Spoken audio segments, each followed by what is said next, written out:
మనుషుల్ని మనుషులుగా కూడా చూడలేని నీచాముదముల్ని, నీచాదములని అద్భుతమైనటువంటి వ్యక్తులుగా చిత్రీకరిస్తూ మానవత్వపు పనికిమాలిన ఉపన్యాసాలు ఇవ్వడం మన మీడియాకే చెల్లింది. తప్పుడు వార్తలు రాయడం ప్రపంచవ్యాప్తంగా ఒక ఆటగా మారింది. ఇప్పుడు ఇజ్రాయెల్ వాళ్ళని అనేక మందిని కిడ్నాప్ చేసి పట్టుకెళ్లారు. 250 మందిని దాకా హమాస్ తీవ్రవాదులు. వాళ్ళ కోసం ఇజ్రాయెల్ ఈ రోజు వరకు యుద్ధం చేస్తుంది. లేపేస్తానే ఉంది. 60,000 మందిని చంపింది.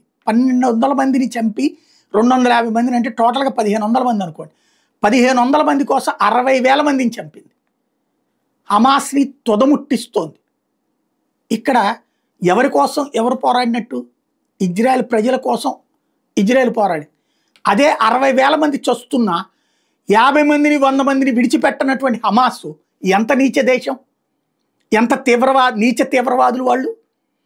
చివరికి వాళ్ళ జనాల్ని వాళ్ళు చుట్టూ పెట్టుకుంటారు. వృద్ధుల్ని మహిళల్ని పెట్టుకుని 24 గంటలు నీచమైన పని అదే. తమ ప్రజలే చచ్చిపోతున్నా వాళ్ళని అడ్డు పెట్టుకుని వీళ్ళు బ్రతుకుతుంటారు. తీవ్రవాదులు లేపేసినప్పుడల్లా సామాన్యులు చచ్చిపోయారనే చెప్తారు. అదే దిక్కుమాలిన వార్తలు రాసుకొస్తుంది ప్రపంచవ్యాప్త మీడియా, సిగ్గు శరం లేకుండా. తెలిసిన చివరికి ఆసుపత్రి మీద దాడి చేశారు, స్కూల్ మీద దాడి చేశారు, కాలేజీ మీద దాడి చేశారు, ఆరోగ్య శిబిరం మీద దాడి చేశారు, ఆహారం మీద దాడి చేశారు. ప్రతి చోట తీవ్రవాదే ఉండేది.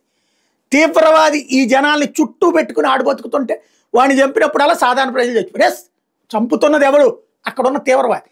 అది రాస్తే అప్పుడు పబ్లిక్ కరెక్ట్ అవుతుంది.